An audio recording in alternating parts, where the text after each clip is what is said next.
to carry forward some sort of version that Trump colluded. And they've got guests as Democrat members of Congress come on their programs and continue to advance the lie. But what this has shown, folks, is that Rachel Maddow, just for example, is not really the star of her show. Fake news was. Because when the fake news stopped, and when the bottom fell out, and when there's no more emotional reason, you don't need to have your emotional anger and extremism fulfilled because now it's been totally blown to smithereens. Rachel Maddow's not enough to make you turn back into PMSNBC. Fake news was the star. Fake news is the star at the New York Times. Fake news is the star at the Washington Post. Fake news is the star at CNN.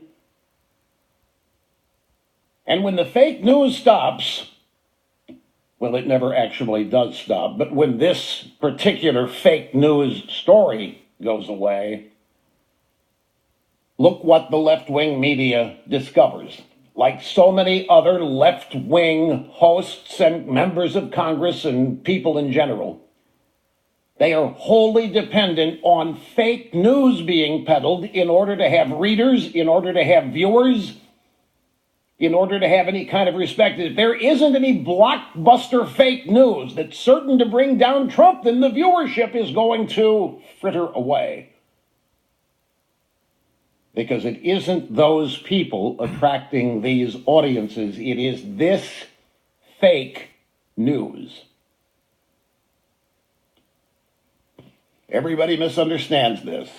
It is the fake news. It is the toying with their audience. It is the manipulation of their audience's emotions that kept those audiences glued in whatever numbers to these various outlets. It's a sad, precarious place when, and trust me, I know this, when a television or radio show's host is dependent on a fake crisis, on fake news, day in and day out in order to have an audience. This is their big problem. What they have learned is they need to create and continue to create and manufacture fake news. And that is what is going to happen. That is their only salvation. They cannot acknowledge what has just happened. They have to come up with excuses. Well, maybe the Russians have something on Mueller. Or maybe Barr is dishonest. We can't trust Barr. They're running the whole gamut on this. It's like I said yesterday, the problem that we face as a nation with people on the left is they're like a bunch of spoiled, rotten kids. When they lose, they cannot and will not admit it. They do not learn from it and move on.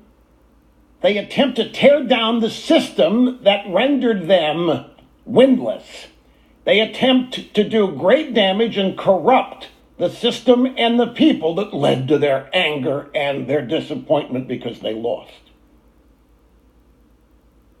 And this is why we're in a constant battle for the soul of this country with these people, because they are intolerant and incapable of dealing with hard, cold, everyday truth.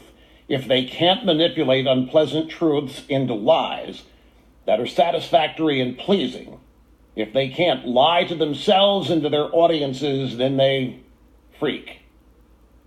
And that's when they lash out and start trying to do damage to the very systems, such as the Constitution or the rule of law, that they think is responsible for their disappointment or their defeat. On the other side of this, a simple journalistic principle, curiosity, could have led them to much less disappointment, could have led them closer to the truth. They weren't curious.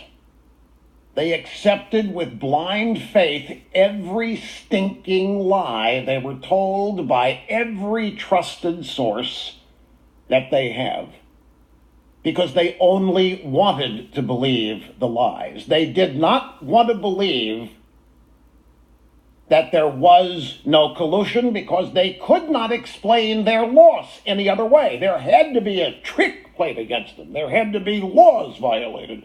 There had to be abuses of the constitutional or electoral system in their really frayed minds.